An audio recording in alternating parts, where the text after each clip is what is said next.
Kitu kimoja ambacho unatakiwa kuzingatia kama mwanajamii, unapotafuta afya bora ya mke wako au unapotafuta suluhisho la mke wako, hakikisha na wewe mwanaume unakuwepo ili mpate matokeo sahihi, na wewe mwanaume usione kwamba unapitia changamoto ambazo hazina matokeo.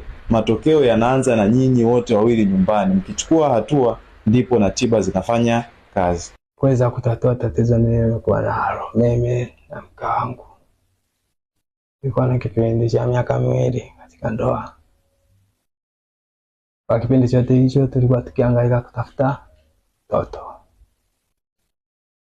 Hiyo ni kama kukamilisha mfumo wa ndoa. Tumehangaika sana, tumeenda hospitali mbalimbali, dawa za tosha tumetumia. Ila imefikia hatua tunataka kukata tamaa.